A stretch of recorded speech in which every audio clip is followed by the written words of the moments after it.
Hello everyone, welcome to 10th science in tech पढ़ाई। आज हम लोग लाइट चैप्टर का सेकंड पार्ट डिस्कस करेंगे। जैसा कि मैंने बताया था पहले वीडियो में कि आप लोगों को वो बेसिक है, उसके अकॉर्डिंग ही आप लोग आगे का पार्ट पढ़ पाएंगे, क्योंकि वो कुछ बेसिक कॉन्सेप्ट होता है जिसके अकॉर्डिंग आगे की प्रोसेस हो सकती है। तो उस अकॉर्डिंग मैं पूरी उम्मीद करता हूँ कि आप लोगों ने वो वीडियो पढ़ लिया होगा। अगर नहीं पढ़ा तो वीडियो डिस्क्रिप्शन में दी गई है, आप लोग प्लीज़ उस वीडियो को देख लीजिए। तो आइए आज स्टार्ट करते हैं। आज लाइट चैप्टर में हम लोग पढ़ने वाले हैं golden tips for image formation. Image कैसे फॉर्म होती है, image formation bye concave mirror, concave mirror के द्वारा इमेज कैसे फॉर्म होती है, image formation bye convex mirror, mirror formula और स्फेरिकल लेंसेज। लाइट चैप्टर में इतना पढ़ने के बाद और पहली वीडियो पढ़ने के बाद आपका चैप्टर टोटली कंप्लीट हो जाता है। अगर इसके बाद आपको कोई डाउट आता है, कोई क्वेश्चन आता है, तो आप डिस्क्रिप्शन बॉक्स में पूछ सकते हो। एज सुन एज पॉसिबल आपको रिप्लाई किया जाएगा। आइए स्टार्ट करते हैं। आज chapter light is a form of, मैंने पहले ही वीडियो में बताया था, लाइट एक फॉर्म की एनर्जी होती है जो हमें which enable to see the object, जो हमें ऑब्जेक्ट को देखने में हेल्प करती है। In this part we will study the phenomena of image formation by spherical mirror and discuss about lens. हम इस पार्ट में अब इमेज फॉर्मेशन, स्फेरिकल मिरर के द्वारा इमेज फॉर्मेशन पढ़ेंगे और लेंस के बारे में डिस्कस करेंगे टोटली। सबसे पहले हम इस पे गोल्डन रूल्स की बात कर लेते हैं। इमेज फॉर्मेशन कैसे होता है वो बात की बात है। पहले हमें कुछ टिप्स, कुछ ट्रिक्स याद रखनी पड़ेंगी। वो एकदम आप मान लीजिए यूनिवर्सल है, जो हमारे हमेशा अप्लाई होता है। हम जब इमेज फॉर्मेशन करेंगे तो ये बेसिक रूल्स हम फॉलो करेंगे। सबसे पहला रूल आता है, ray of light which is parallel to principal axis always pass through focus. Principal axis मैंने पिछले वीडियो में बताया था प्रिंसिपल एक्सिस क्या है, इसलिए मैंने बोला कि आप पिछली वीडियो देख लीजिए। अगर नहीं देखा तो प्लीज़ पहले उस वीडियो को देख लीजिए, उसने सारे टर्म्स बार बार अच्छे से डिस्क्राइब करके बताए गए हैं। प्रिंसिपल एक्सिस के पैरेलल जो रेज आती है वो हमेशा फोकस से पास होती है। प्रिंसिपल एक्सिस क्या होता है ये भी आप जानते हैं, फोकस क्या होता है ये भी आप जानते हैं। तो ये पहला रूल होता है कि जब भी लाइट की रे प्रिंसिपल एक्सिस के पैरेलल जाएगी वो फोकस से पास होगी, और अगर फोकस से पास हो रही है तो प्रिंसिपल एक्सिस के पैरेलल हो जाएगी। जैसे आप एग्जांपल पे मैंने कुछ डायग्राम्स दे रखा है, कॉन्केव मिरर में आप चेक कर लो, पैरेलल रे आ रही है, उसके बाद फोकस से होके जा रही है। सेकेंड कॉन्केव मिरर है, फोकस से जा रही है, फोकस से जा रही है लेकिन पैरेलल होके जा रही है, मतलब वाइस वर्सा है। अगर फोकस से आएगी तो पैरेलल जाएगी, अगर पैरेलल आएगी तो फोकस से जाएगी। कंडीशन दोनों एक दूसरे के वाइस वर्सा है। ओके, सेकंड रूल है इस पे, a ray of light which passes through center of curvature will retrace their path after reflection। ठीक है, सेंटर ऑफ कर्वेचर मैंने बताया था, फिर भी बता दे रहा हूँ। सेंटर ऑफ कर्वेचर वो होता है, ये मिरर जो हमारा होता है वो किसी ना किसी एक स्फेयर का पार्ट होता है, और उस स्फेयर का जो सेंटर होता है उसे सेंटर ऑफ कर्वेचर बोलते हैं। तो बेसिकली अगर इसके बाद ना नहीं आपको समझ में आए तो मैंने डिस्कस किया है डीप में, आप पहली वीडियो में देख सकते हो। द लाइट रे जो सेंटर ऑफ कर्वेचर से पास हो रही है वो अपने ही पाथ में वापस आ जाएगी। मान लो अगर सेंटर ऑफ कर्वेचर से कोई रे जा रही है तो वो सेंटर ऑफ कर्वेचर से ही वापस आ जाएगी। पहला रूल था, अगर पैरेलल जाएगी तो फोकस से आएगी, फोकस से जाएगी तो पैरेलल आएगी। दूसरा है, सेंटर ऑफ कर्वेचर से जा रही है तो सेंटर ऑफ कर्वेचर से ही आएगी। तीसरा रूल है, a ray of light falling on pole get reflected at the same angle on the other side of principal axis. ये रिफ्लेक्शन का पहला लॉ है, angle i equal to angle r. जिस जो रे होती है वो जिस एंगल में रिफ्लेक्ट कर रही है उसका जो एंगल होता है वो, अगर आप मान प्रिंसिपल एक्सिस से जो इंसिडेंट और रिफ्लेक्टेड दोनों सेम होता है, angle i equal to angle r. ठीक है, इसके बाद आता है, a ray of light passes through centre of curvature reflecting spherical surface is always act as normal. ठीक है, ये बेसिकली आप, मैं ऐसे बता सकता हूँ, याद रखने की आपको जरूरत नहीं। इस स्फीयर में देखो आप, सेंटर से रेडियस जो भी होती है वो स्फीयर के परपेंडिकुलर होती है। अगर आपने मैथ्स पढ़ा हो, मुझे याद नहीं किस स्टैंडर्ड में है, लेकिन ये थ्योरम होती है, या तो आपने पढ़ लिया होगा या तो आप पढ़ोगे। सेंटर से स्फीयर में या सर्कल में कभी भी जब रेडियस खींचते हैं तो वो 90 डिग्री पे होती है। ये बात वहीं पे कह रहे हैं, क्यों? क्योंकि सेंटर ऑफ कर्वेचर जो होता है वो स्फीयर का सेंटर होता है, और हमारा जो मिरर है वो स्फीयर का एक पार्ट है। तो इससे पास होने वाली जो लाइन होती है या रे होगी वो हमेशा परपेंडिकुलर होगी। तो इस बेसिस पे हम बोल सकते हैं कि नॉर्मल होती है पॉइंट ऑफ इंसिडेंस के टाइम। ओके, इमेज फॉर्मेशन अब कैसे होता है इस पे बात करते हैं। इमेज फॉर्मेशन हम देखते हैं, एक कुछ गाइडलाइंस दी गई है या कुछ क्राइटेरियाज हैं कि इमेज कहाँ पे रखना है, उस बेसिस पे बात करते हैं, उस अकॉर्डिंग बात करते हैं। बाकी कैसे क्या रिजल्ट आता है वो न्यूमेरिकल पॉइंट ऑफ व्यू से बात करते हैं। जो जनरल पॉइंट्स होते हैं उस पर हम लोग डिस्कस करते हैं। जब ऑब्जेक्ट इन्फिनिटी पे हो, इन्फिनिटी पे, ठीक है, पहला गोल्डन रूल अप्लाई करते हो आप। पैरेलल आएगी तो कहाँ से जाएगी, फोकस से। पैरेलल आएगी तो कहाँ से जाएगी, फोकस से। तो पोजीशन ऑफ इमेज कहाँ आ रहा है, मतलब सिंपल सी बात है, आपको गोल्डन रूल्स याद रखने पड़ेंगे। ऑब्जेक्ट अगर इन्फिनिटी पे है तो पैरेलल आएगी। पैरेलल, अभी मैं पोजीशन सामने आपके चार्ट लगा हुआ है, आप याद कर सकते हो, लेकिन याद रखने से अच्छा है कि आप समझ लो। पैरेलल आएगी तो फोकस से जाएगी, तो पोजीशन ऑफ इमेज कहाँ पे आ गई, फोकस पे आ गई। अब देखो बहुत सारी, एक वाइड रेंज, अभी बोलने के लिए अगर इस नॉर्मली बोला जाए तो एक चौड़ी रे आ रही है, अगर डीप पे लाइट के अकॉर्डिंग इसको स्टडी किया जाए तो ये प्रॉपर आ रही है, लेकिन कहाँ पे कन्वर्ज होके जा रही है, एक फोकस पे हो रही है। तो नेचर जो है रियल और इन्वर्टेड, और साइज जो है हाईली डिमिनिश, पॉइंट साइज क्यों हो रहा है, क्योंकि पैरेलल आ रही है और एक ही जगह पे फोकस हो जा रहा है। इस वजह से आप, ये नॉर्मल सी बातें हैं, याद रखने की कोई जरूरत नहीं, आप समझ सकते हो कि अगर ऑब्जेक्ट इन्फिनिटी पे है तो पैरेलल आएंगी, पैरेलल आएगी तो फोकस पे होगी, तो मतलब पोजीशन ऑफ इमेज फोकस पे बनेगा। Nature of image real and inverted है। साइज क्या होगा, क्योंकि फोकस पे आ रहा है, सभी एक ही पॉइंट पे मिल रहे हैं, तो इसलिए डिमिनिश्ड हो जाएगा, पॉइंट साइज की इमेज बनेगी। सेकंड आता है ऑब्जेक्ट जब बियॉन्ड सी हो, सी मतलब centre of curvature, centre of curvature के बाहर हो, तो हम वही रूल फॉलो करेंगे। एक पैरेलल ले जाएंगे, पैरेलल ले जाएंगे तो फोकस से आएगी, दूसरी एक इंसिडेंट करा देंगे I equal to r follow करके, और इस बेसिस पे हम देखेंगे पोजीशन ऑफ इमेज जो बिटवीन एफ एंड सी, मतलब फोकस और सेंटर ऑफ कर्वेचर के बीच आएगी इमेज। नेचर सेम है, रियल और इन्वर्टेड होगा।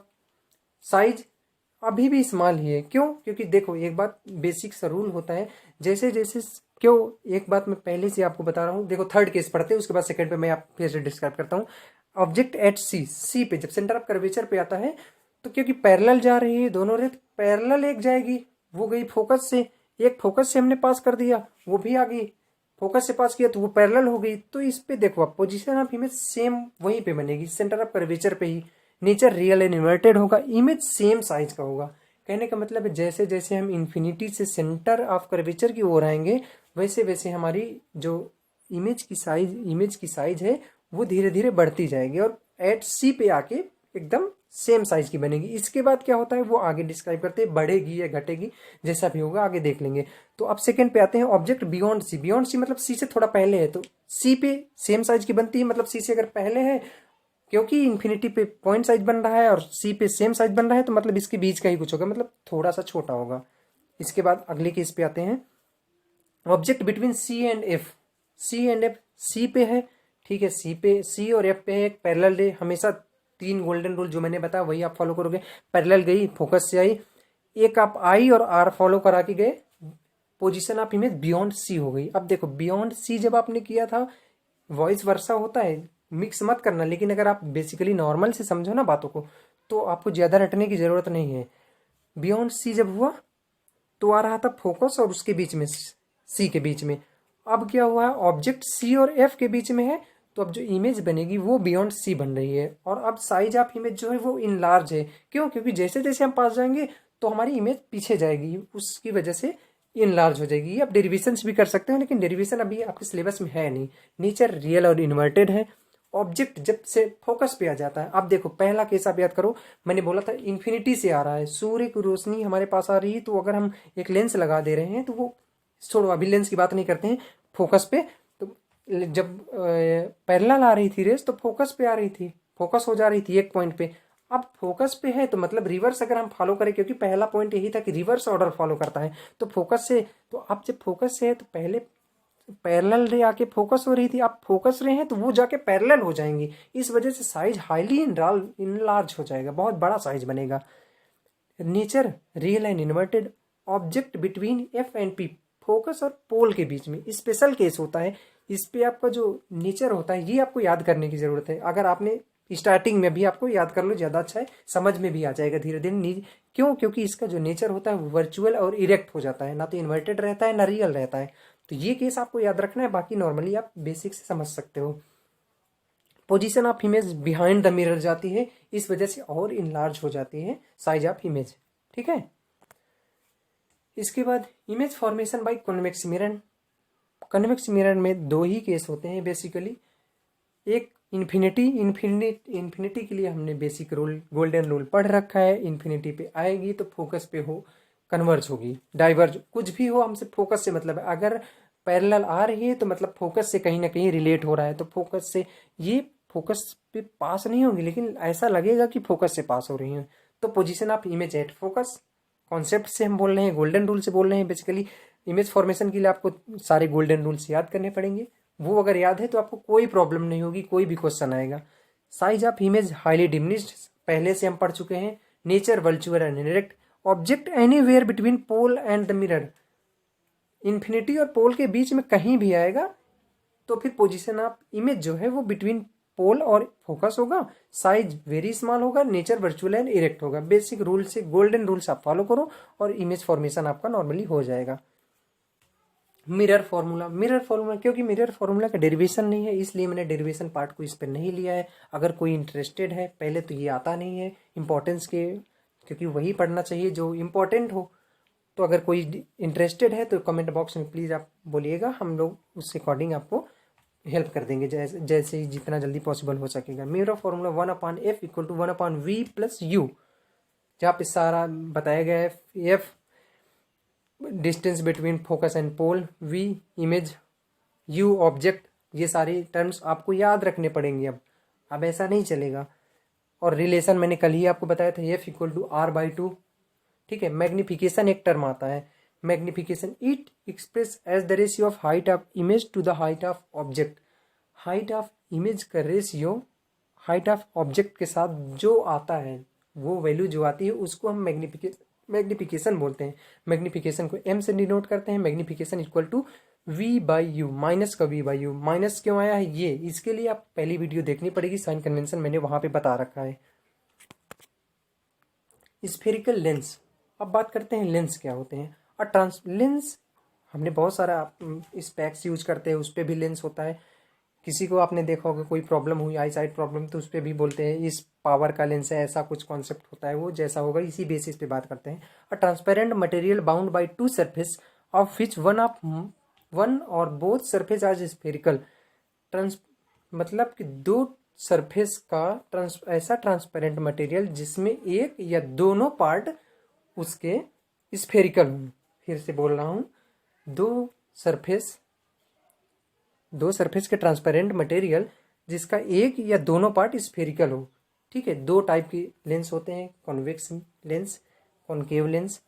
अ लेंस में हैव टू स्फेरिकल सरफेस, मतलब कि इस लेंस में भी दो स्फेरिकल सरफेस हो सकते हैं। बल्गिंग आउटवर्ड, मतलब जो बाहर की ओर उभरा हुआ, बल्गिंग मतलब उभरा हुआ बोलते हैं। Is called double convex. Double convex नहीं बोलने की जरूरत है, फिर भी कभी कभी पूछ लेता है what do mean by double convex, तो ऐसा नहीं बोलना है कि दो कन्वेक्स लेंस लगा के, इसी को बोलते हैं डबल कन्वेक्स लेंस और सिंपली बोलते हैं कन्वेक्स लेंस। ठीक है। It is also known as converging lens because it converge the light, मतलब ये लाइट को कन्वर्ज कर देता है। कैसे कन्वर्ज करता है वो मैं आगे बताऊं, क्योंकि पैरेलल रेज जब आती हैं तो आपने पहला गोल्डन रूल पढ़ रखा है, पैरेलल से आएगी, फोकस से पास होगी तो मतलब कन्वर्ज हो जाएगी। दूसरा आता है concave lens, lens bounded by two spherical surface curved inward is called double concave lens. Double से मतलब नहीं है, सिंपली आप कनकेव बोलते हैं, लेकिन अगर कोई पूछता है कि डबल क्या है तो भी आप वही बताओगे।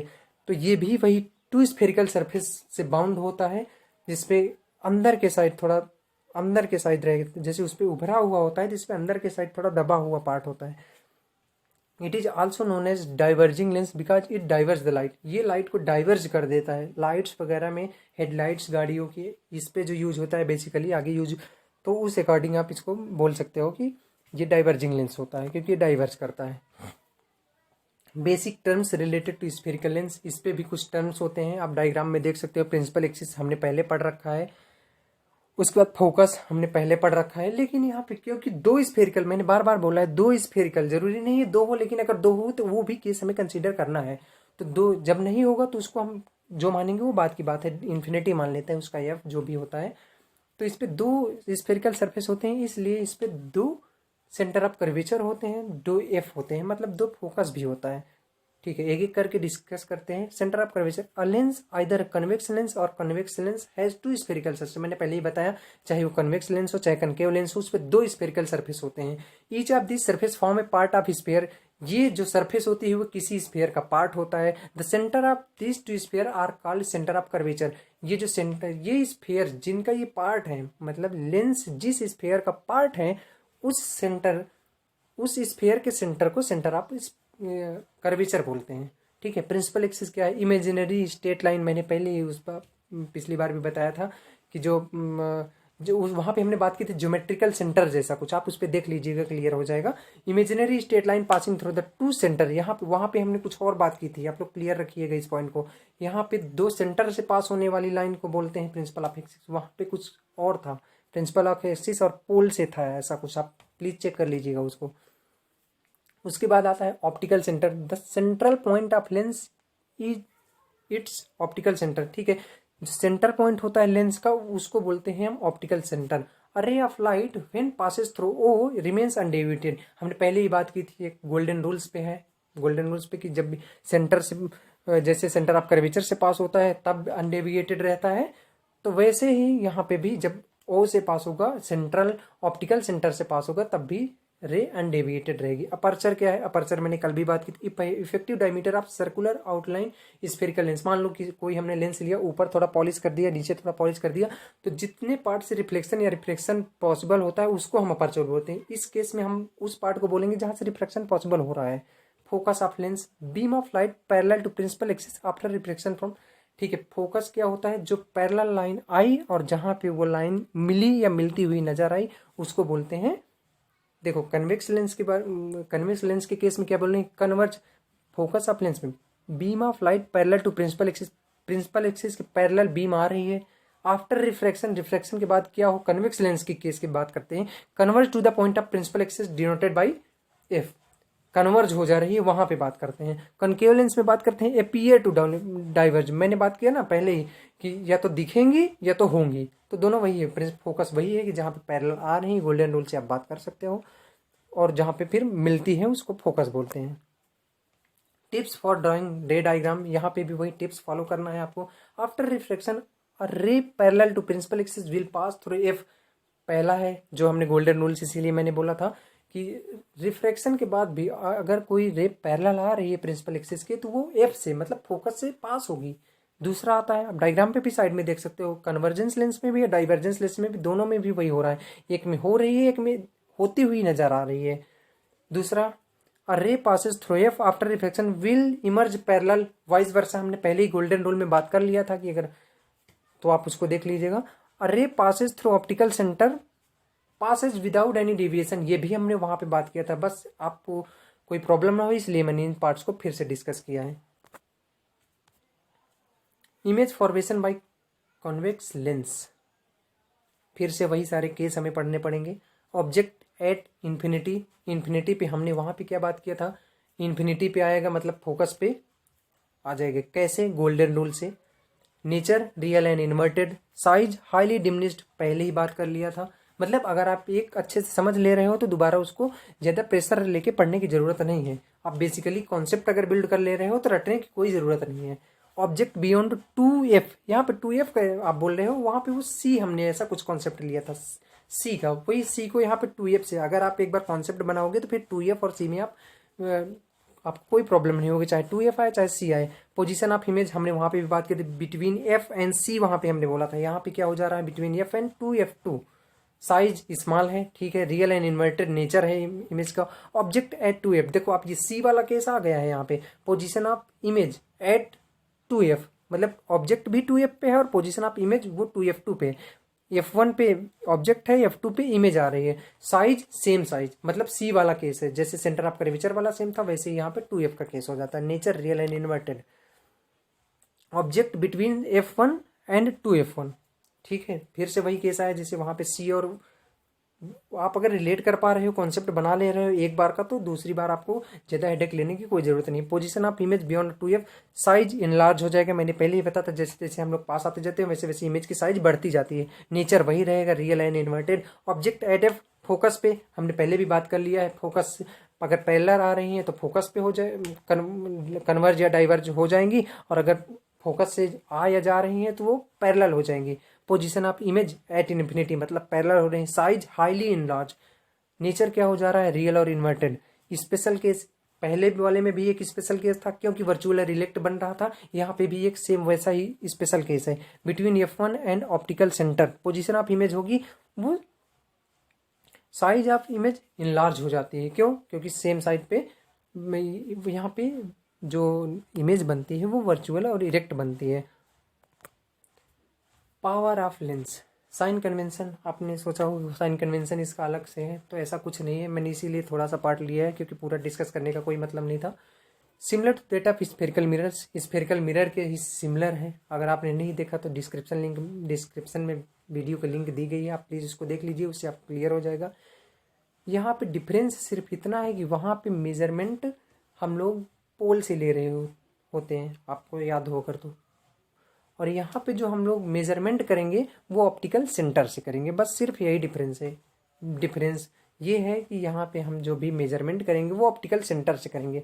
Power of lens, power of lens मतलब कि आपने सुना ही होगा कितने पावर का लेंस लगा है, 2.5, 0.2, ऐसा कुछ नॉर्मली होता है। पावर ऑफ लेंस क्या होता है? डिग्री ऑफ कन्वर्जेंस और डाइवर्जेंस ऑफ लाइट रे अचीव्ड बाय लेंस। जो किसी भी लेंस का कन्वर्जेंस या डाइवर्जेंस पावर होता है उसको बोलते हैं power of lens. It is defined the reciprocal of focal length represented by F. मतलब फोकल लेंथ का रेसिप्रोकल जो होता है उसको हम लोग डिफाइन करते हैं पावर ऑफ लेंस से। मतलब अगर पावर ऑफ लेंस निकालना है तो 1/f अगर ले रहे हैं तो वो हमें पावर ऑफ लेंस मिल जाएगा। तो अगर इस अब पावर ऑफ लेंस के बाद हमारा ये पूरा लाइट चैप्टर कंप्लीट हो जा रहा है। Thank you.